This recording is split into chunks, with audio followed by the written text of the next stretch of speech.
Welcome to Donmar TV News Channel. PDP Laban Kusi faction standard bearer Senator Ronald De La Rosa shared a photo on Facebook of his meeting with Davao City Mayor Sara Duterte Carpio at the Davao City Hall. According to the senator, he reminded the presidential daughter of the November 15 deadline for substitution of candidates for the 2022 elections.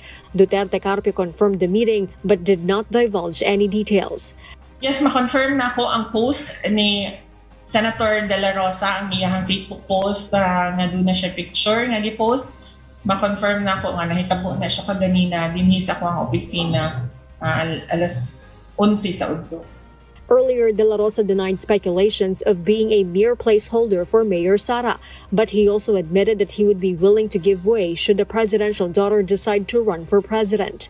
For some of De La Rosa's colleagues, the option to substitute an aspirant who voluntarily withdraws his or her candidacy should be prohibited. Senator Sherwin Gatchalian, along with Senators Juan Miguel Mig-Zubiri, Nancy Binay, Grace Poe, and Joel Villanueva, filed Senate Bill 2439 seeking to amend the Omnibus Election Code by removing withdrawal as ground for substitution.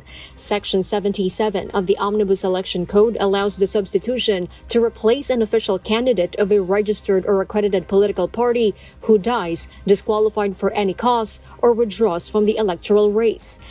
But under the proposed bill, the replacement of a candidate will be allowed if the original aspirant becomes incapacitated. The senators believe the option to substitute due to withdrawal has been abused over the years and is observed as a mockery of the process of filing of certificates of candidacy.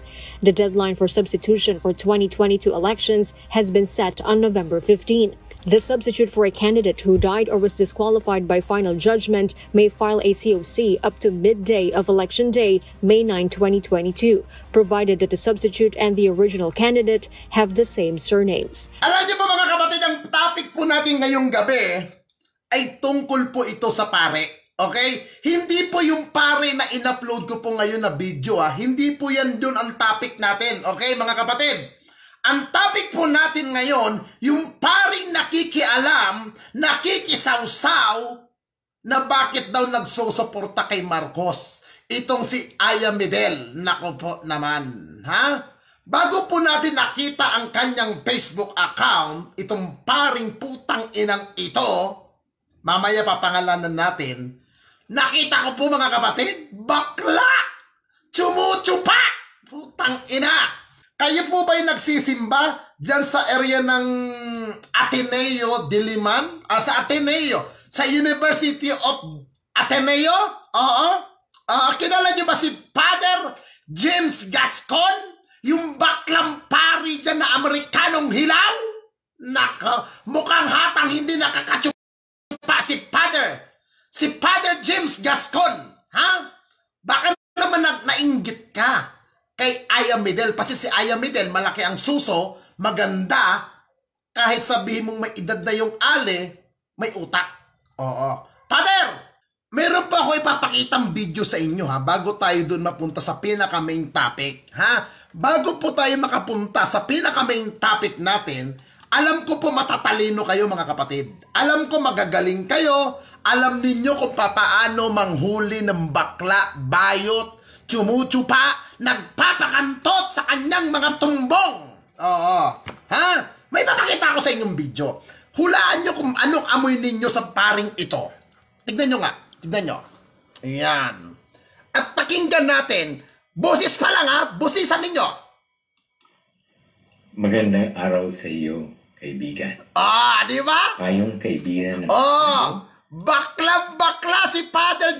Ano ba pangalan nito? Bakit ang pangalan mo ngayon, Father Jimmy na? Jimmy Oy. Ayan na po ang pangalan niya ngayon. Jimmy Oy. Bakit kanina ang pangalan mo, ayan talaga ang pangalan mo ginagamit sa Facebook account mo? Bakit nag-iba ka ng pangalan? Bakit nag-iba ka ng pangalan, Padre? Ay, Sister James Gascon. Bakit tinanggal mo yung Gascon? Bakit tinanggal mo? Bakit nag-iba ka na ng pangalan? Bakit? Ulitin. Hulaan nyo kung ano ba ang boses niya. Kung bakla, paminta, sige. Magandang araw sa iyo, kaibigan. Nako! Ayan, mga kaibigan. Oo. Yan bakla si Padre Damaso. Oo. Certified na bakla na bayo. Kaibigan naman tayo. Yan. Ayan, bakla si Father. Bakit nagalit siya kay Aya Midel? Oo. Bakit nagalit ito kay Aya Midel? Basahin nga natin ang kanyang pinaka-main post. Oo. Basahin nga natin. Basahin nga natin. Open letter to Miss Aya Midel. Feel free to share. Oh, nako Dear Aya, ining, mga nakakaaging simana. Ang Tagalog po niyan, ining, bata o iha. Itong mga nakaraang linggo, simana. Grabe ang kampanya mo para kay Bongbong Marcos. Permi mong pinagsasabi na respeto ang gusto mo. Tama ka, respetuhon ta ang boto kan lambag. Alam mo, Father, hindi ko na itutuloy ito marami nang nakabasa, marami nang nakaano. Alam mo, Father, malayang bansa tayo Di ba? Malayang demokrasya tayo, nagkaroon tayo ng demokrasya sa bansang Pilipinas. Di po ba? Ano po ba ang trabaho ng pare o ng simbahan? Hindi lang po simbahan Katolika, lahat po ng sekta. Ano po ba ang trabaho? Ipagdasal ang ating bansa, ipagdasal ang mga taong nagkakasala, ipagdasal ang mga taong nakakalimot sa Diyos. Di ba, Padre? Yan ang trabaho mo. Di ba? Hindi mo trabaho na pakialaman kung sino ang kinakandidato, sinong kinakampanya ng isang tao na pangkaraniwan. Alam mo, Father, kaya po kayo nababastos, kayong mga kaparian. Hindi ko po nila lahat ng pare, Marami po tayong kakilalang pare na matitino. Marami tayong kakilalang pare na desente. Marami tayong kakilalang pare na respetado. Paano kami maniniwala sa isang kagaya mo kung ikaw ay nakikisawsaw? Padre, gaano ba kalinis ang hanay ng simbahang Katoliko? Gaano ba katino ang simbahan natin para magmalinis ka?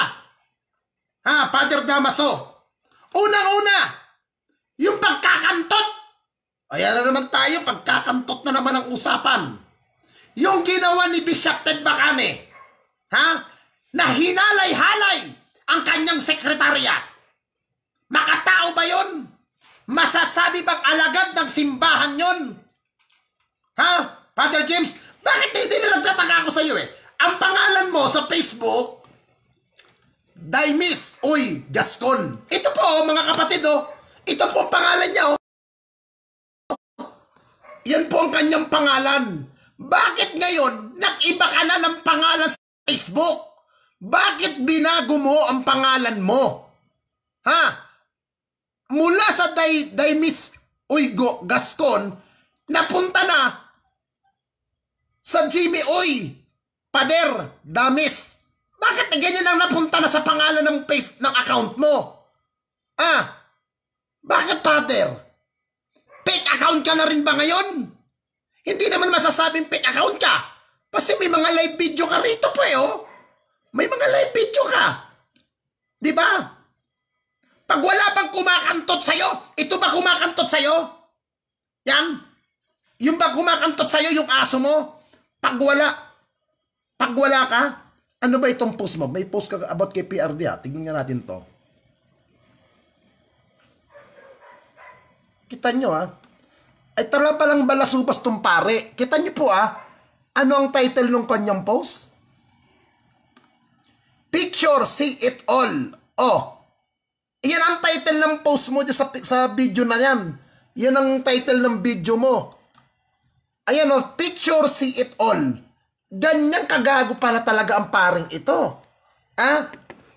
Ganyan ka pala balahurang pari ka.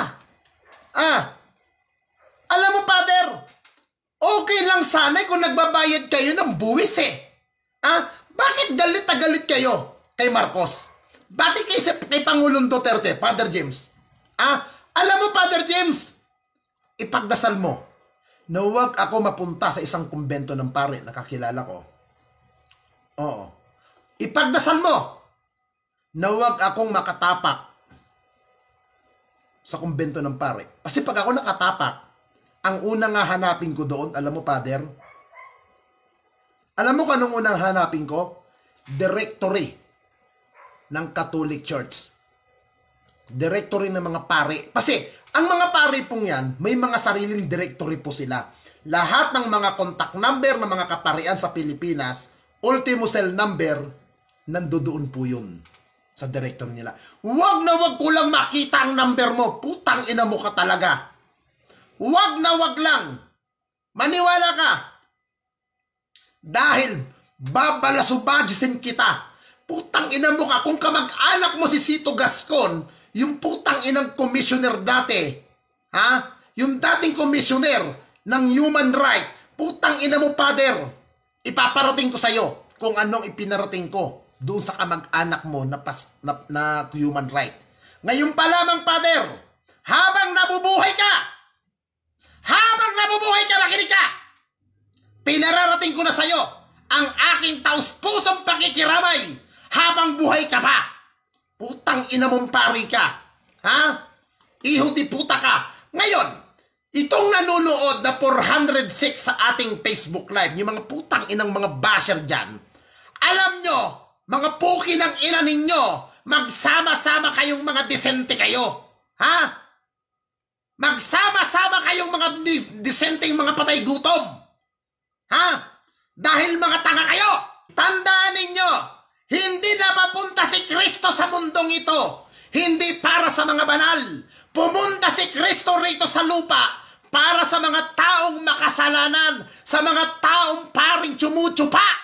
Yan ang pinunta ni Kristo rito, hindi para sa inyong mga banal na ulol. Pagba disente, pagba pare, disiplinado na. Pag ang nagsalita, hindi nagmumura, kagalang-galang. Pag ang nagsalita, hindi nag-aral, hindi nagtapos, hindi nag-graduate, bastos. Ganyan ba? Utang ina ninyo. Itong mga nagko-commit na mga basher, alam nyo, mga patay gutom kayo. Magkano ba binabayad sa inyo? Mga putang ina ninyo. Alam nyo po sa nanonood na 458, i-report nyo po ang mga Facebook account ng mga troll na yan. Kayo mga puki ng ina ninyo, puro kayong ngak-ngak. Wala naman kayong kakayahan mag-live. Wala naman kayong kakayahan ipakita mga pagmumukha ninyo. Dahil nga mga duwag. Mga putang ina ninyo. Palabasin nyo si Father Damaso. At pipitan ko yan. Putang inang yan. Bakla naman yung pari nyo. Bakit? Ano kinainggit mo, Father James? Ano kinainggit mo kay Aya Midel? Dahil siya may bilat? Dahil malaki ang kanyang suso? Dahil ikaw ang suso mo, wala? Puro ka jakol! Putang ina mo, nasaan na pa yung tit? Akin na nga yun. Ano ginagawa mo? Father James? Puro ka salsal! Puro ka jakol! Sino pinag-yutupa mo dyan? Yung mga sakristan na sinusubo mo yung mga bayag nila. Butang ina ninyo kung magmalinis kayo, kala nyo mga totoo kayong tao, mga demonyo. Bakit hindi nyo hayain? Yung kaibigan kong nanonood dyan na si Tapuan, malaki ang titi niyan. Malaki ang uting niyan. At mamahalin ka ng lubusan niyang Father James. Butang ina. Ito hindi ko ito matanda Ito si Father James. Parang nakita na kita dati sa Makisig Bar Hindi ko lang maalala kung saan bar ka nagtsumutsupa. Saan ka ba pumupunta? Sa Cubao? Sa may, sa Makisig Bar? Doon ka ba nagpupunta? Ayan, may naghahanap kay Atty. Larry Gadon.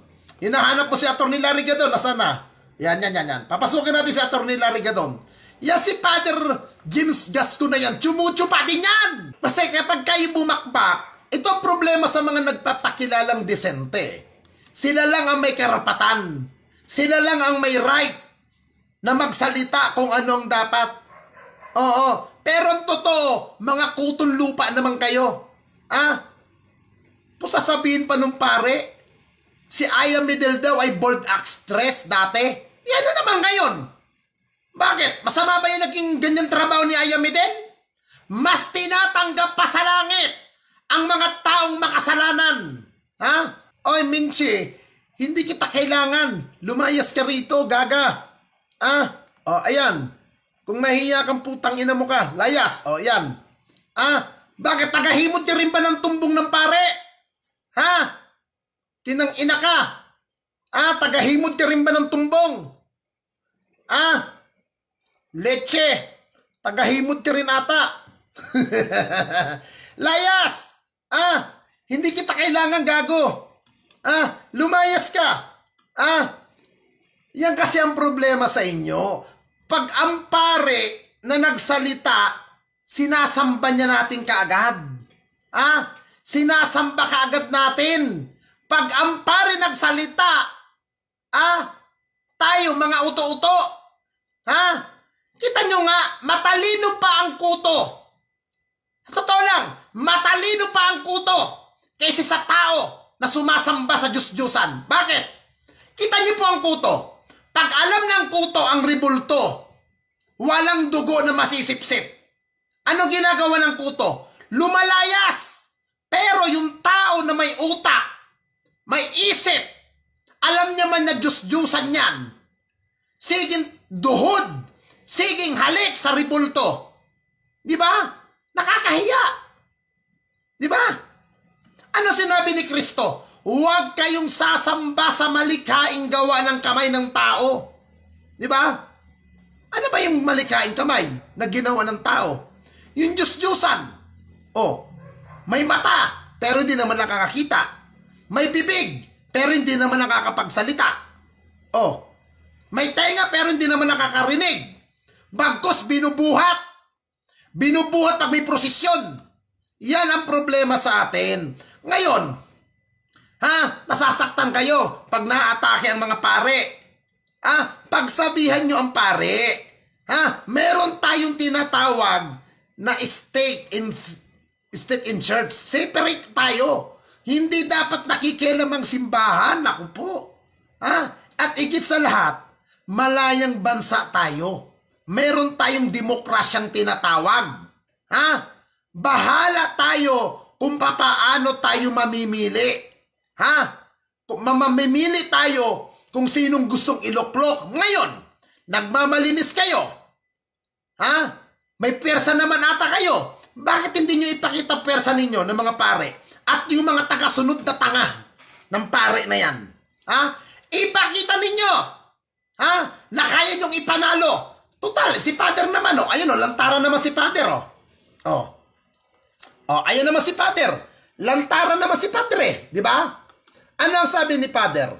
Porleni siya. Ayan My true color speak louder the word Pink Wednesday Porleni. Ayan. Ipanalo ninyo si Leni Robredo. Kung sa tingin ninyo, sapat ang bilang ninyo.